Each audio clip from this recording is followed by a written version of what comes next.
Assalamualaikum warahmatullahi wabarakatuh. Alhamdulillahirabbil alamin wassalatu wassalamu ala asrafil anbiya'i wal mursalin wa ala alihi wa ashabi ajma'in.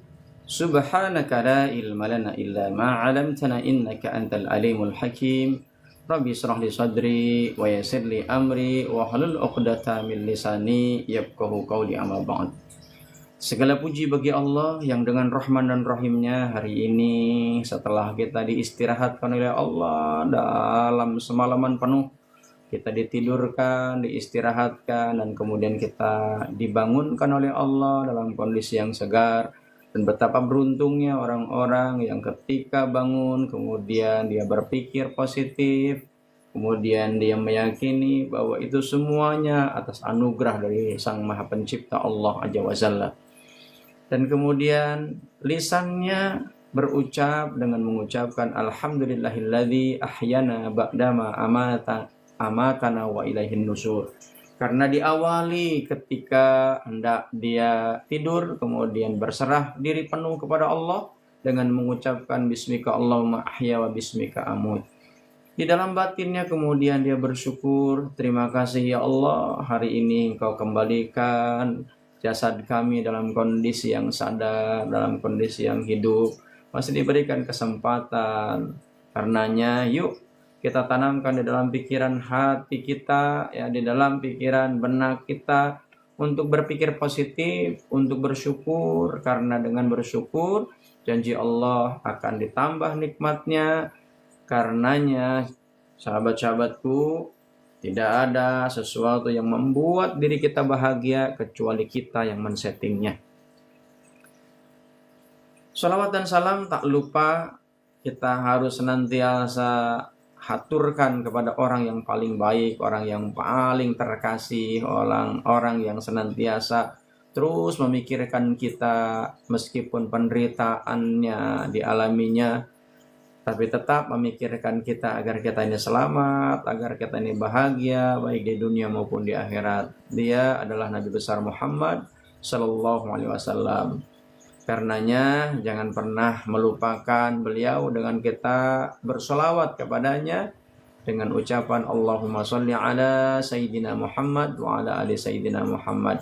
Dan juga sebagai wujud kerinduan kita, kecintaan kita, ajarannya yang sampai kepada kita, yang sesuai dengan apa yang diajarkan olehnya, dapat kita jalankan selama hidup kita dari setiap gerak langkah kehidupan yang kita lakukan, dengan berbagai macam bentuk apa yang kita lakukan, harus berkesesuaian dengan apa yang diajarkan oleh baginda Nabi besar Muhammad Sallallahu Alaihi Wasallam.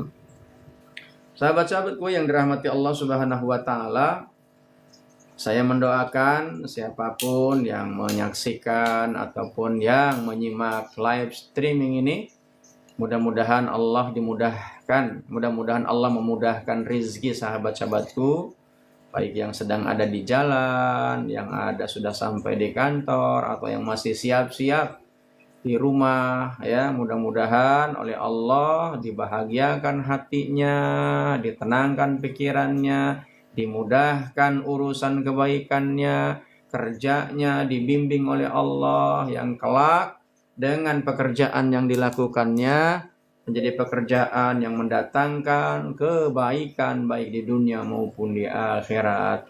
Keluarga yang ditinggalkan dalam kondisi yang bahagia pula, keluarga yang ditinggalkan dalam kondisi yang sehat pula, ya, dan mudah-mudahan rezeki kelak yang dibawa ke rumah setelah beraktivitas di tempat kita beribadah, di tempat kantor, atau di tempat jualan, di tempat bisnis, oleh Allah diberikan rezeki yang berkah.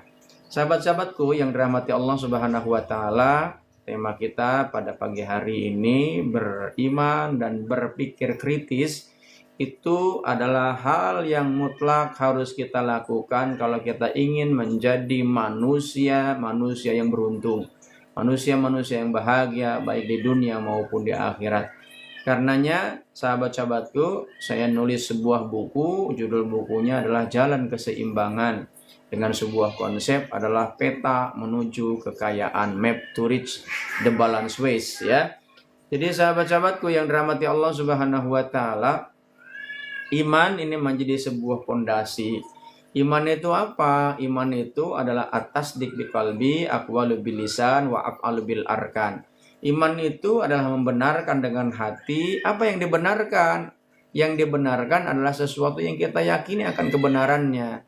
Akan tetapi keimanan ini sahabat-sahabatku tidak mungkin akan tiba-tiba muncul. Tapi ada sebuah proses datang menghampir diri kita karena ada yang ngasih tahu, karena ada yang terus-terusan ngasih tahu. Itulah yang disebut dengan doktrin, ya.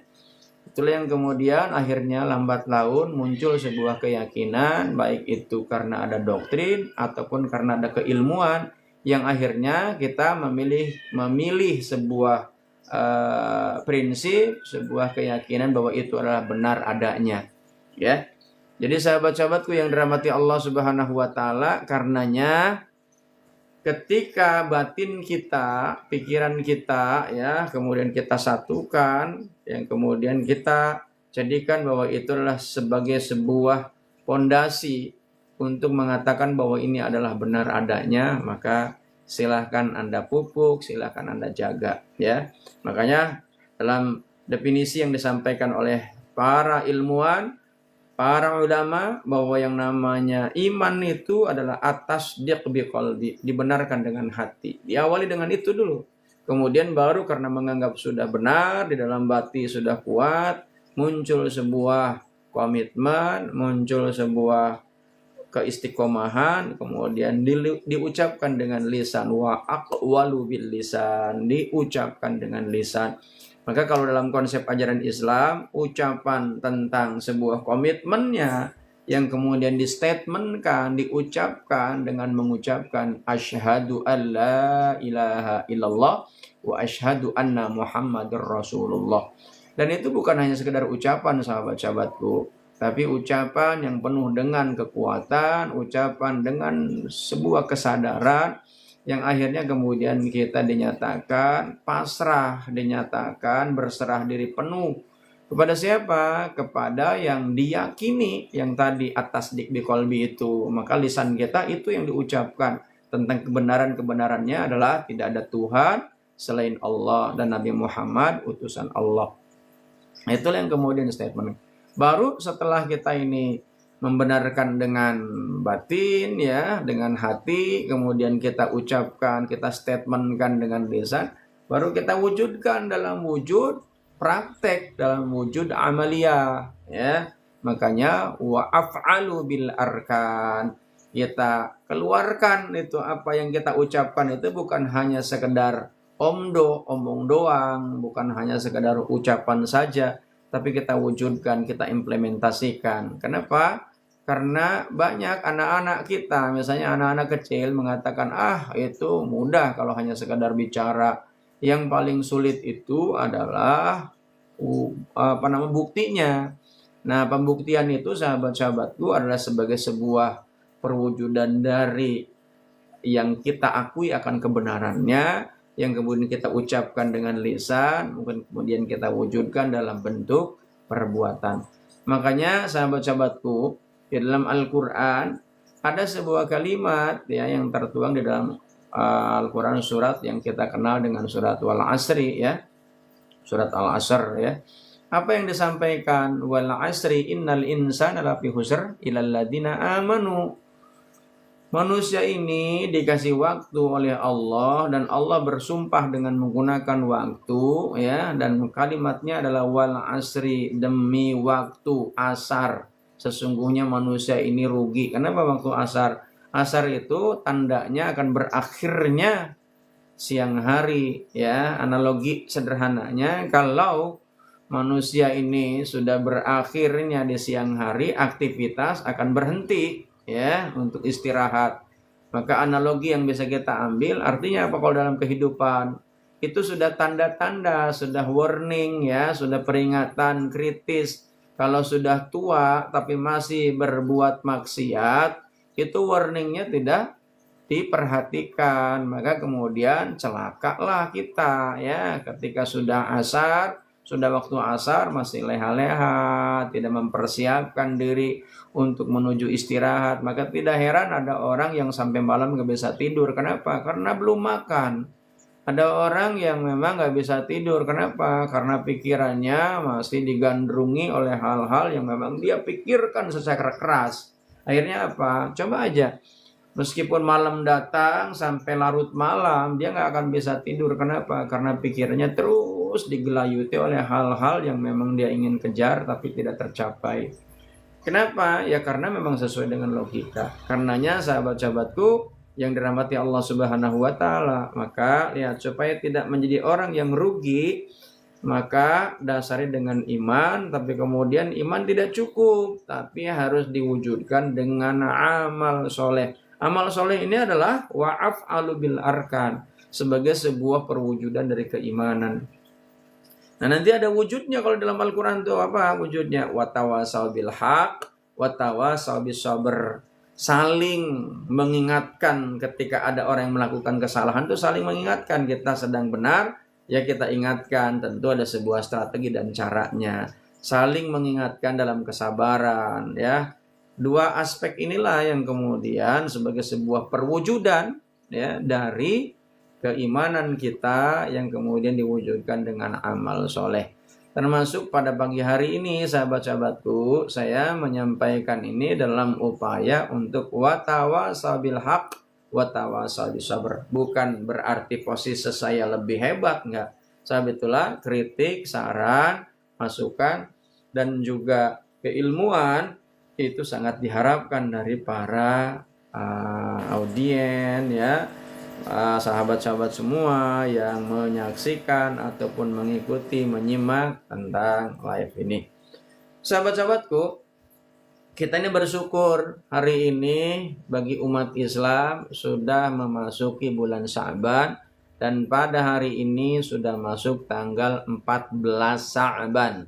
Sore nanti itu akan masuk tanggal 15 Sya'ban. Ini kaitan dengan Sya'ban ini banyak polemik sahabat-sahabatku, banyak kontroversi, ya. Makanya kenapa tema kita pada pagi hari ini beriman dan berpikir kritis. Dua aspek ini adalah hal yang mutlak penting yang harus dimiliki oleh setiap diri yang mengaku dirinya beriman dan juga beragama Islam, ya. Sebenarnya beragama apapun, ya. Nah, di dalam ajaran Islam ini menjadi sesuatu yang harus dimiliki, ya, sebagaimana yang tertuang di dalam Al-Qur'an surat ke-58 ayat ke-11, ya. Surat 58 itu surat Al-Mujadilah. Apa yang disampaikan oleh Allah dalam Al-Qur'an surat 58 ayat 11 itu, yarfa'illahu alladhina amanu minkum walladzina utul ilma darajah. Ini yang menjadi rujukan, menjadi dasar tentang tema yang kita angkat pada pagi hari ini. Jadi, sahabat-sahabatku, tidak akan pernah kita mengalami yang namanya kesuksesan, tidak akan mungkin kita mendapatkan keridhaan dari puncak yang diharapkan dari setiap ibadah yang dilakukan oleh yang beragama Islam, kecuali dengan dua aspek ini. Satu adalah iman, yang kedua adalah ilmu. Tanpa ini, maka ibadah kita menjadi sia-sia. Ibadah yang tanpa didasari dengan keyakinan yang benar kepada Allah, kalau dalam konsep Islam namanya tauhid, ya, keimanan kita, akidah kita tidak benar, ya, maka itu ditolak. Yang kedua, dengan ilmu, ya. Nah, sahabat-sahabatku, tanpa adanya ilmu, baginda Nabi menyampaikan, mana amila amalan bi ghairi ilmin la tuqbalu mardudotun. Ibadah yang dilakukan oleh orang-orang yang beragama Islam, ya, tanpa diiringi dengan ilmu pengetahuan, dengan dasar ilmu pengetahuan, maka ibadahnya ditolak. Mardudotun, la tuqbalu mardudotun, ditolak. Jadi sahabat-sahabatku, sabitulah ini penting, iman dan berpikir kritis. Dan bahkan berpikir kritis itu pun sahabat-sahabatku, itu lebih ditekankan lagi kalau kita buka Al-Quran surat ketiga, surat Ali Imran, ayat 190 sampai 191 itu sangat kontras, ya. Apa itu? Inna fi khalqis samawati wal ar wa ikhtilafil laili wan nahari la ayati li ulil albab, ya. Li ulil albab itu bagi orang-orang yang berpikir, ya. Berpikirnya tentu ada ilmu dan iman dan ilmu, ya. Kemudian ayat ke 191-nya, alladzina yadhkurunallaha qiyaman wa qu'udan wa 'ala junubi. Berzikir. Zikirnya adalah zikrullah, ya. Memikirkan mengingat tentang alladzina yadhkurunallaha qiyaman wa qu'udan wa 'ala junubihim. Kemudian ada lanjutannya, wa yatafakkaruna fi khalqis samawati wal ard. Jadi antara iman kemudian memunculkan zikrullah, ya, baik sambil berdiri, duduk, berbaring, bahkan dalam kondisi yang sudah tak lagi bisa berdaya, selama kita masih bernyawa, kita harus tetap melakukan yang namanya zikrullah, ingat kepada Allah, ya. Bukan hanya sekedar mengucapkan lafaz-lafaz tertentu, itu namanya wirid, ya, wirid. Kita boleh saja mengucapkan la ilaha illallah, tapi seringkali hati dan pikiran kita tidak yakin dengan ketentuan-ketentuan Allah. Contoh misalnya ketika kita bekerja, karir tidak naik-naik, ya kan? Gaji nggak naik-naik, marah, tidak ada tidak ada penyebabnya, ya kan? Tidak ada arahnya, gitu kan? Akhirnya apa? Ya, itu pertanda bahwa kita ini kurang yakin dengan segala ketentuan Allah Subhanahu wa taala. Padahal Allah ini menjamin kalau kita ini yakin, beriman nih, wa ma min dabatin fil ardi ila 'alallahi rizquha. Bahwa Allah ini menjamin setiap makhluknya, termasuk makhluk yang melata sekalipun Allah udah jamin rizkinya. Cuman rezeki ini jangan kita coba setting dalam pikiran kita, bentuknya hanya sesuatu yang berbentuk real, duit, ya, makanan, bukan. Tapi rezeki itu adalah sebuah kebahagiaan yang Allah tiupkan ke dalam pikiran dan hati orang-orang yang memang Allah sayangi. Dan Allah ini maha penyayang kepada seluruh makhluk, nggak ada yang pilih-pilih, kecuali nanti di akhirat, ya. Itu pun kalau kita yakin. Makanya kenapa beriman dan berpikir kritis, artinya apa? Berpikir kritis itu supaya kita ini bertanya, gitu kan, apa yang kita lakukan ini sudah baik atau benar atau belum, ya. Termasuk dalam hal beribadah, ya. Jadi sahabat-sahabatku yang dirahmati Allah Subhanahu wa taala, ibadah itu bukan hasil buatan kita. Ibadah itu adalah buatan Allah Subhanahu wa taala, ya. Maka rujukannya adalah syariat. Ya, syariat ini diturunkan kepada siapa? Kepada Rasulullah. Nah, sebab itulah berdasarkan ini semuanya, sahabat-sahabatku yang dirahmati Allah Subhanahu wa taala, akhirnya dengan banyaknya berpikir kritis manusia-manusia yang concern untuk mencari kebenaran, lahirnya dengan beberapa mazhab, dengan beberapa aliran, ya, yang kemudian ada orang yang lebih mendewakan pikirannya, ada yang lagi mendewakan keimanannya. Yang benar yang mana? Yang benar itu dua-duanya harus digabung sesuai dengan Al-Quran, surat Al-Mujadilah ayat 11, surat 58. Jadi yang namanya iman dan ilmu itu harus menjadi satu. Nah, tentu orang supaya kuat imannya kan nggak tiba-tiba. Makanya iman itu pun kan proses. Prosesnya apa? Ada yang namanya ainul yakin, ada yang namanya ilmul yakin, baru yang namanya hakul yakin, ya. Baru saya sangat yakin bahwa ini adalah kebenarannya. Kenapa? Karena ada iringi dengan berpikir kritis. Oh iya, ya. Sama halnya gini. Kalau hanya sekedar menggunakan logika dengan menggunakan berpikir meskipun kritis, sahabat-sahabatku, kalau tidak diawali dengan alladzina yadhkurunallaha qiyaman wa qu'udan wa 'ala junubihim wa yatafakkaruna, itu berpikirnya itu bisa liar. Sebagaimana yang terjadi banyak di medsos ini mempertanyakan tentang eksistensi Allah, ya, keberadaan Allah, ya kan. Bahkan ada yang mohon maaf, ya Allah, saya miris melihatnya. Dia bilang kalau Allah itu ada, mau saya ajak konten katanya, ya kan. Ya Allah, itu adalah pelecehan, ya. Mau saya ajak konten untuk Allah biar viral kalau memang Allah itu ada, ya kan. Kalau memang Allah itu ada, harusnya orang-orang yang kena bencana itu dibantu. katanya Allah Maha Pengasih, Maha Penyayang, itu pakai logika itu. Ya, hati-hati nih, digiringnya pikiran kita, ya, digiringnya alur berpikir kita yang akhirnya kita kelak menjadi orang yang ateis, ya. Ateis itu orang yang menentang tentang keberadaan Allah Subhanahu wa taala. Ya. Nah, bilang kalau memang Allah ada, harusnya lihat bencana itu ya jangan diturunkan gitu kan. Kan katanya Allah Maha melindungi, Allah Maha menjaga. Bagaimana mungkin Allah ini menjaga sementara rumah saya dibikin tenggelam, ya kan, dibikin hanyut, dibikin hilang, saudara-saudara saya ya kemudian yang menjadi tulang punggung dibikin mati, ya kan gitu.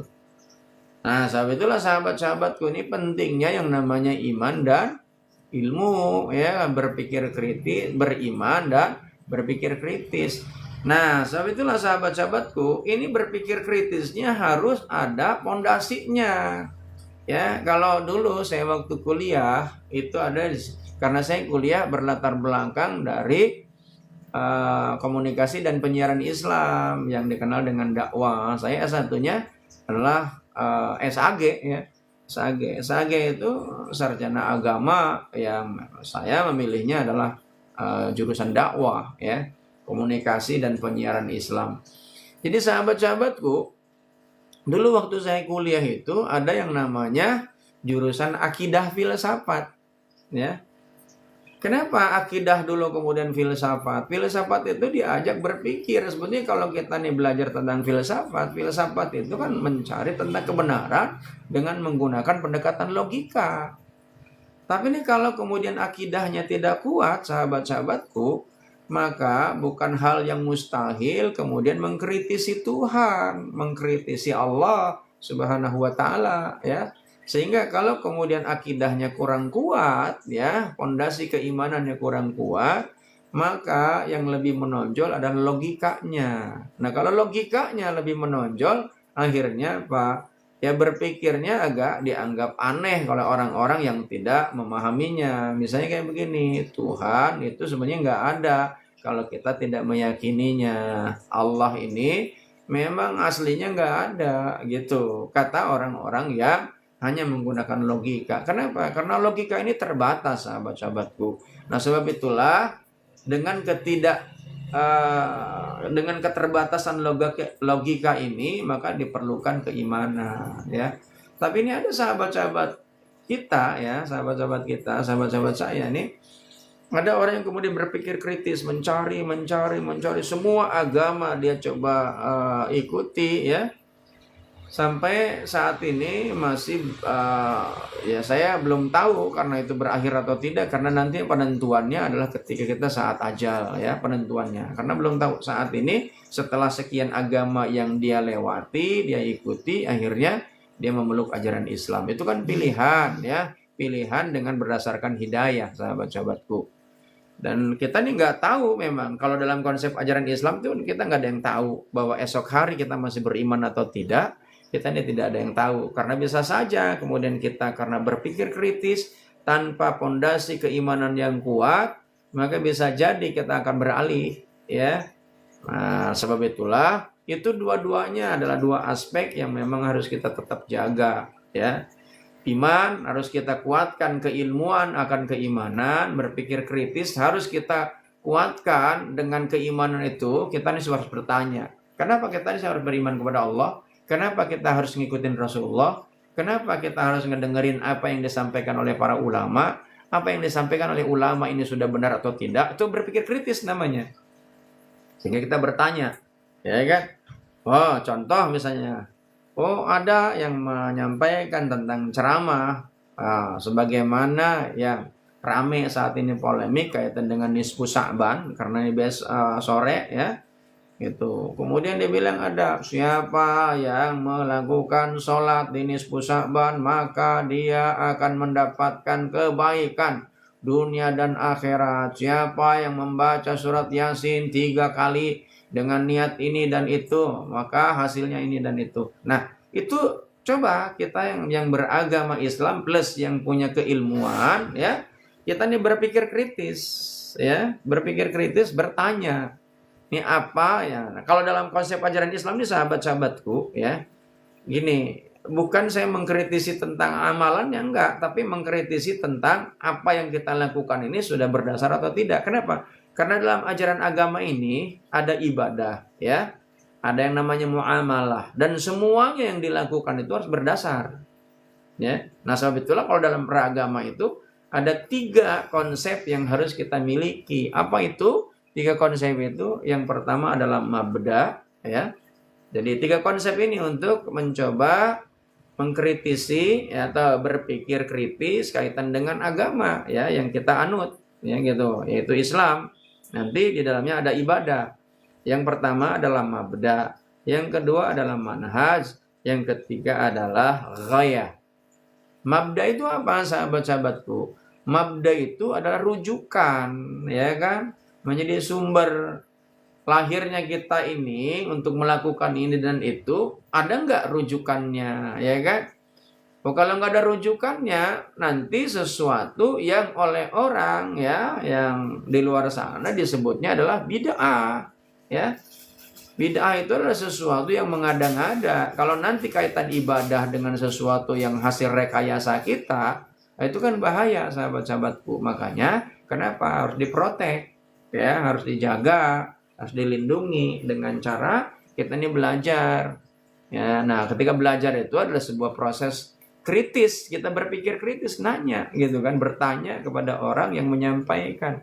Nah, tentu bertanyanya dengan cara yang sopan, dengan cara yang santun. Nah, tentu yang ditanya pun jangan coba-coba menyampaikan yang memang belum diketahui. Ya kan? Analogi sederhana begini, kenapa kita harus bertanya? Oh, kita ini mau berobat saja. Kalau sakit jantung kita kan nggak mau tuh berobat dengan asal-asalan. Pasti cari spesialis. Yang spesialisnya pun dari rumah sakit yang betul-betul kita percaya. Ya kan? Yang meskipun kita nggak akan pernah nanya tuh sama dokter spesialis, Bapak ini kuliahnya di mana, ijazahnya ada apa enggak, Bapak lisensinya itu sudah sampai mana, pengharganya, nggak akan pernah kan nanya begitu. Nah, masa kita ini urusan untuk kehidupan dunia dan akhirat, kita ini belajar semaunya, yang kadang-kadang belajar hanya di medsos, ngedengerin, ngikutin, kemudian dianggap menjadi benar adanya. Sebagaimana saat ini Anda ngikutin saya, ini sahabat-sahabat ini ngedengerin saya gitu kan. Nah, saya berharap sahabat-sahabat tuh kritis gitu. Ada yang bertanya, ada yang berkomentar gitu kan. Nah, supaya bisa bertanya dan berkomentar, tentu bukan saya ini menginginkan sahabat-sahabatku untuk memfollow terhadap akun saya ya di TikTok ini. Tapi kalau memang dianggap perlu, silahkan di-follow supaya kita ini bisa saling berinteraksi, bukan hanya sekedar ketika kita lagi live ya. Jadi sahabat-sahabatku yang dirahmati Allah Subhanahu wa taala, kembali lagi. Jadi dalam urusan agama ini harus ada dasarnya, rujukannya, namanya dalil ya.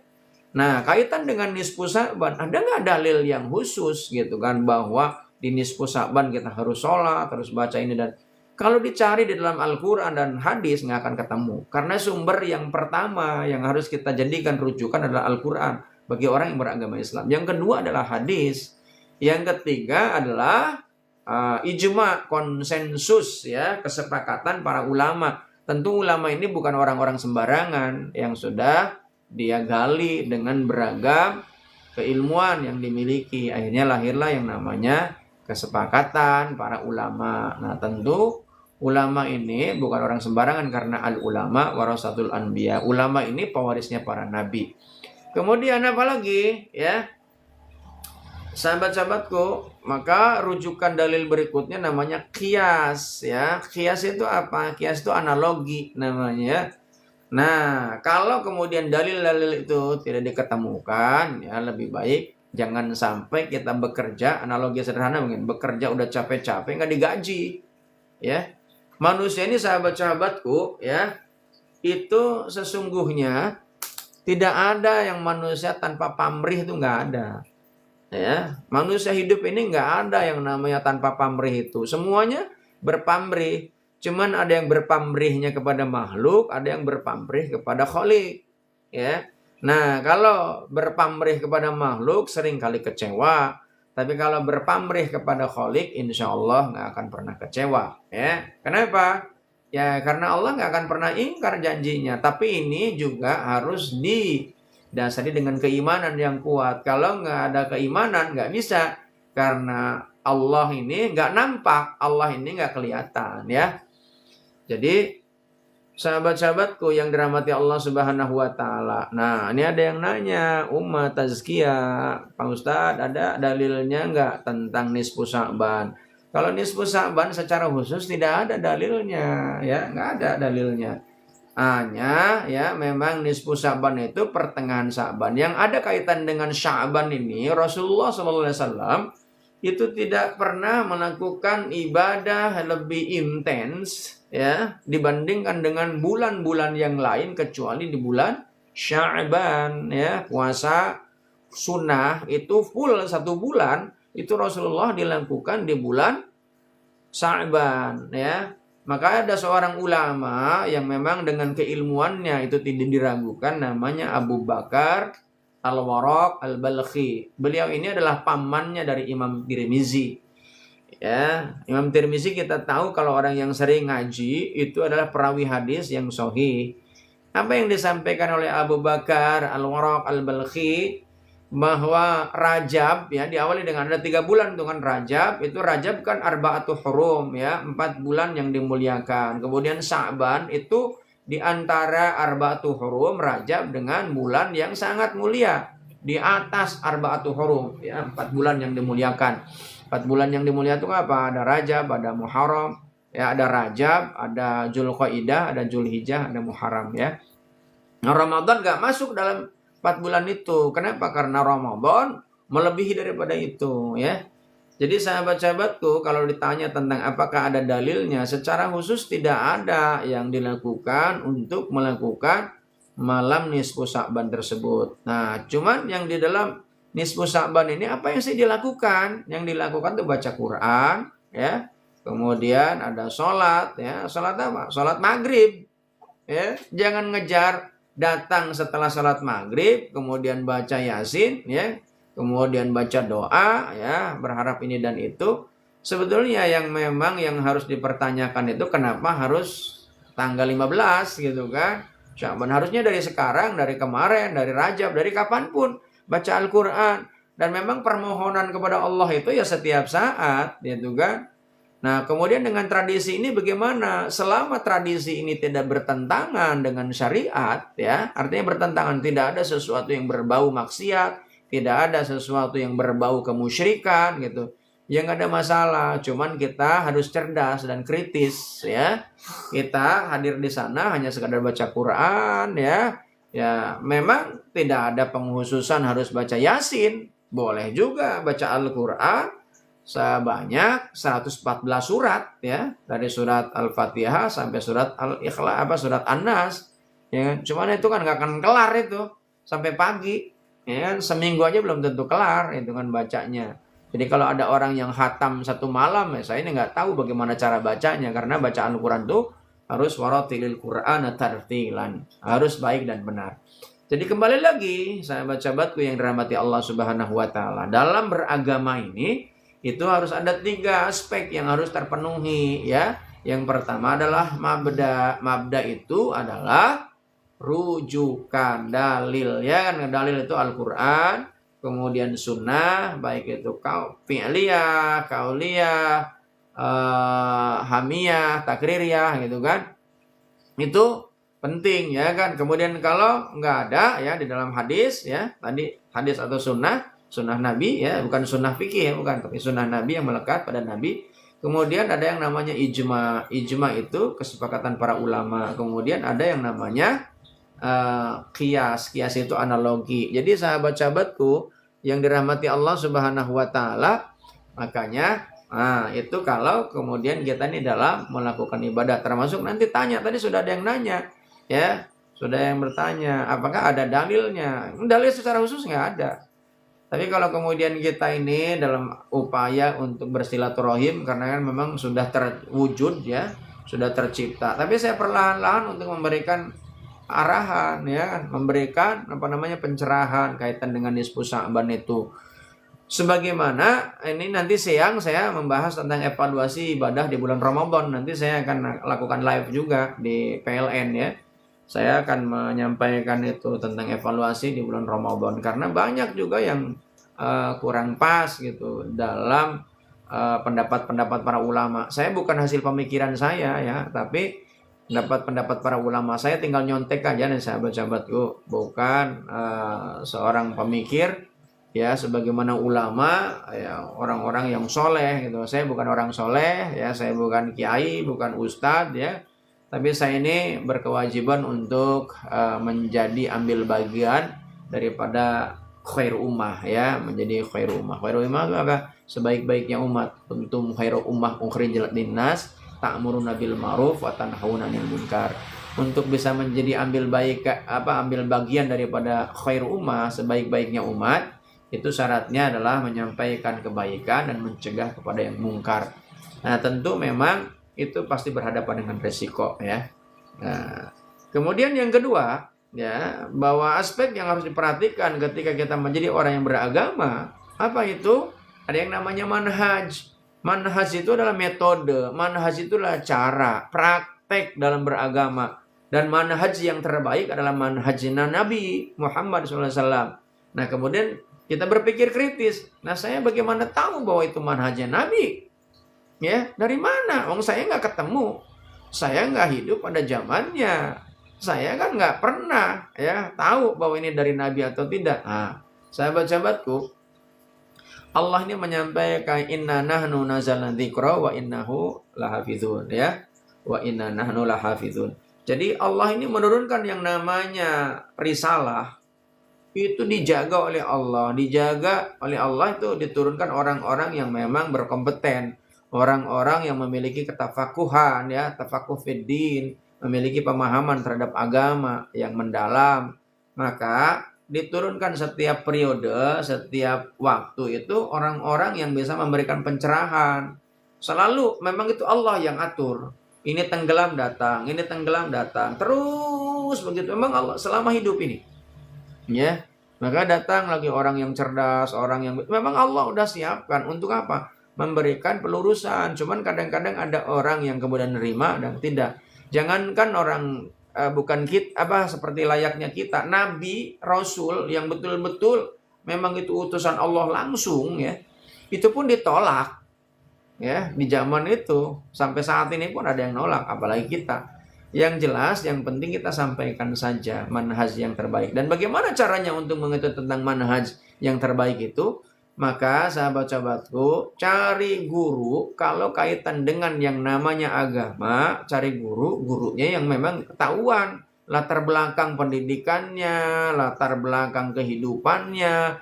Maka ada orang menyebutnya adalah guru yang bersanad. Sanad itu maksudnya apa? Punya sandaran sampai kepada Rasulullah Muhammad SAW yang tidak terputus, ya.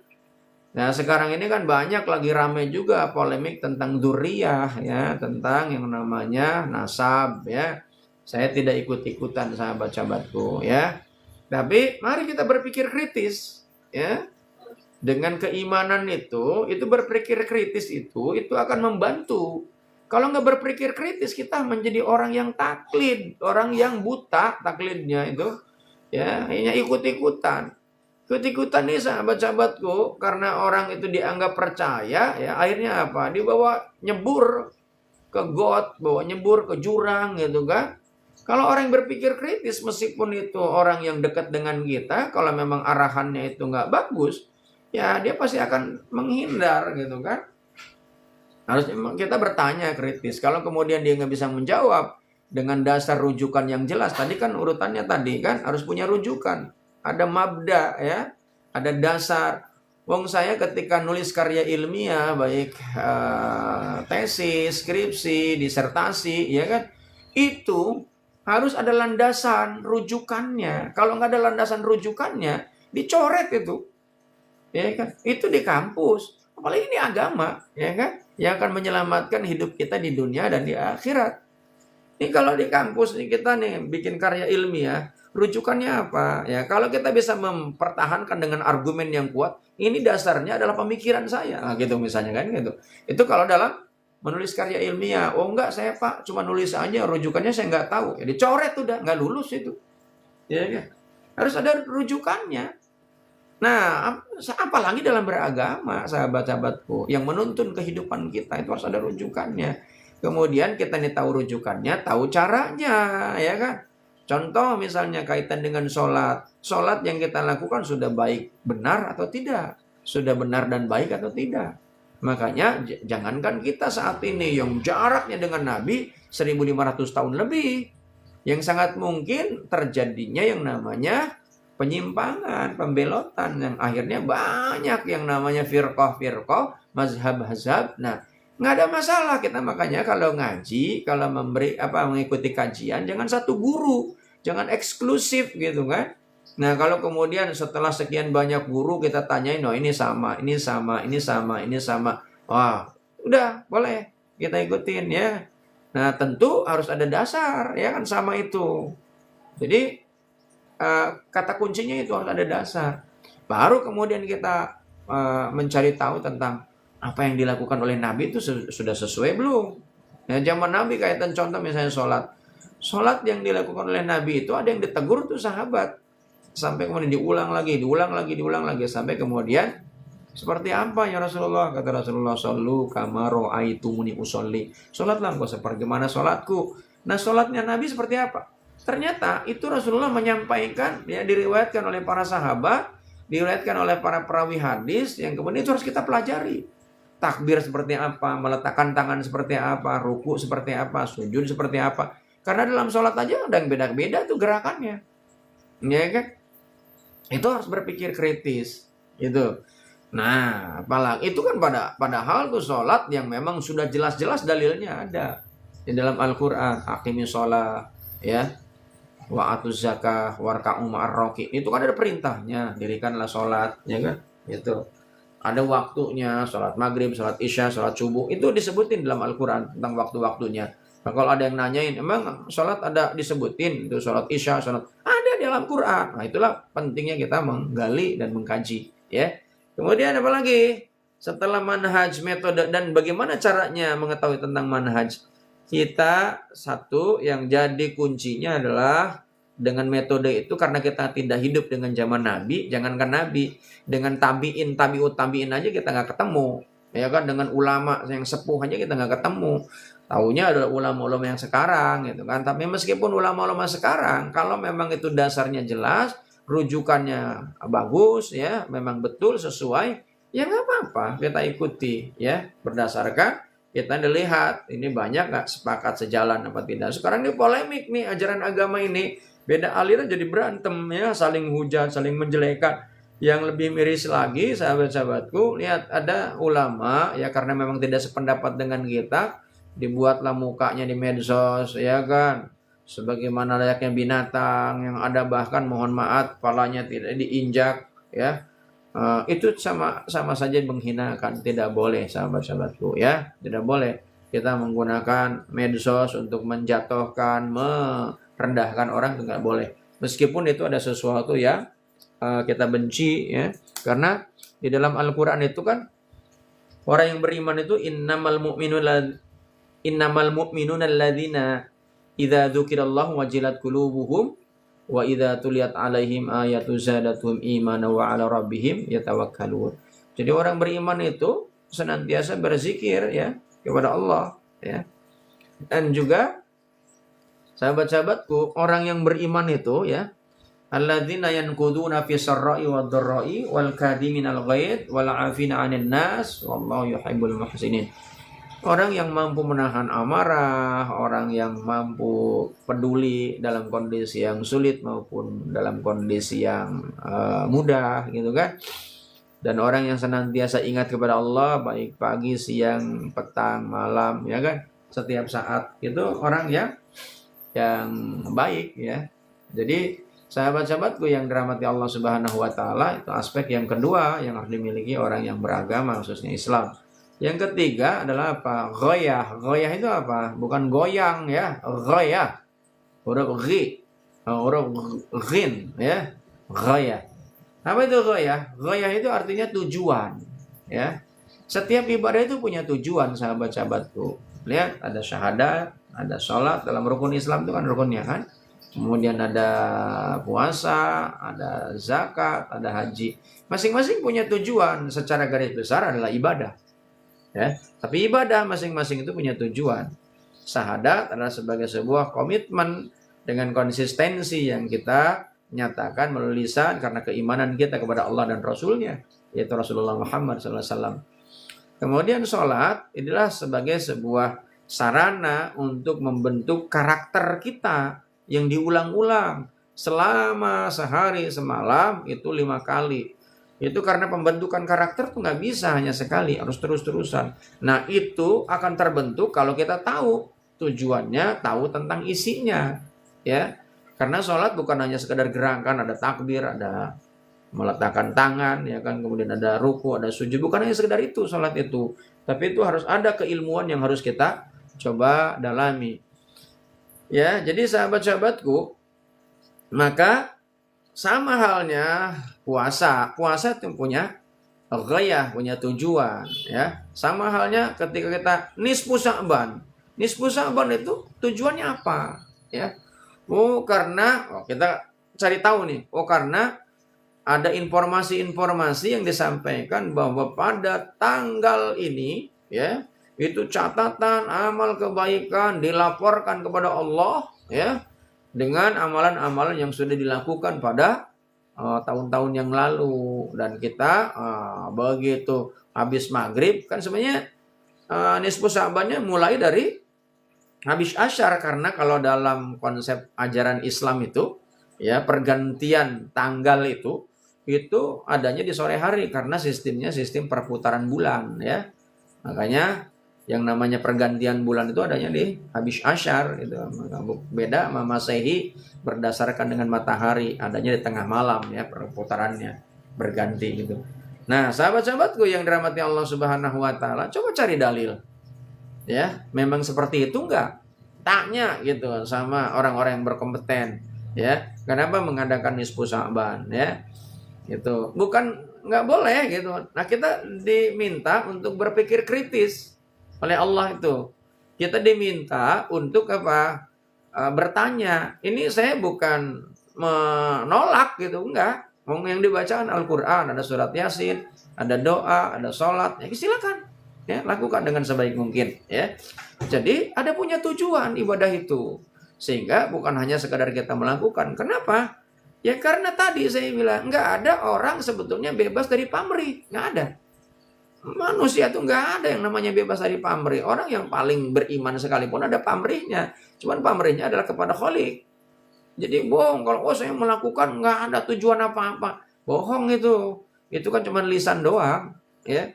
Jadi manusia ini sebenarnya pamrih. Ya, nah cuman berpamrihnya ada yang kepada makhluk yang sifatnya hanya sesaat, yang terkadang juga menyakitkan. Ada yang namanya berpamrihnya kepada Sang Maha Pencipta yang nggak pernah ingkar ya. Sahabat-sahabatku, selamat kita nih hari ini masih diberikan oleh Allah kesempatan hidup. Yang mudah-mudahan kita nih sampai pada bulan Ramadan bisa kita jalankan ya. Sedikit saya tambahin sahabat-sahabatku. Tadi pamannya Imam Tirmizi ya, Abu Bakar ya Al-Waraq Al-Balkhi ya, beliau menyampaikan Rajab ini yang disebut dengan Syahru Zar'i ya, bulannya menanam, dan Sya'ban itu Syahru Saki ya, yaitu bulannya untuk merawat. Jadi Sya'ban ini kita rawat, dan Ramadan nanti itu adalah Syahrul Hasadi, yaitu bulannya untuk memanen. Makanya Ramadan jangan berpikir, jangan berharap kita akan mendapatkan sesuatu yang luar biasa ya, anugerah yang Allah turunkan di bulan Ramadan. Maka sebutannya bulan agung, bukan hanya sekedar bulan suci ya. Itu Ramadan, Syahrul Mubarak, Syahrul Maghfirah, Syahrul Rahmah, Syahrul Idku Minan Nar. Itu adanya di bulan Ramadan sahabat-sahabatku. Nah, sebab itulah jangan berharap kita akan panen ya. Tiba-tiba kita nih langsung Ramadan ya kan. Kemudian kita puasanya pun ya hanya sekadar ikut-ikutan ya supaya bisa ikut bukber gitu. Masya Allah ya. Mudah-mudahan apa yang saya sampaikan ini ada manfaatnya, dan mohon maaf kalau ada hal-hal yang menyinggung perasaan. Tidak ada niatan untuk menyinggung, tapi ini adalah sebuah perbaikan untuk diri dan juga perbaikan untuk kita semuanya. Nanti siang mari kita simak, saya akan live juga, itu membahas tentang evaluasi ibadah Ramadan yang kemarin juga sempat saya bahas tapi belum tuntas. Nanti akan saya ulang di PLN Persero yang ada di Gambir. Terima kasih. Mohon maaf. Mari kita akhiri dengan doa kafaratul majelis. Subhanakallah wa bihamdika asyhadu an la ilaha illa anta astaghfiruka wa atubu ilaik. Rabbana taqabbal minna innaka antas samiul alim wa tub 'alaina innaka antat tawwabur rahim. Rabbana atina fid dunya hasanah wa fil akhirati hasanah wa qina adzabannar. Wal 'afwu minkum. Assalamualaikum warahmatullahi wabarakatuh.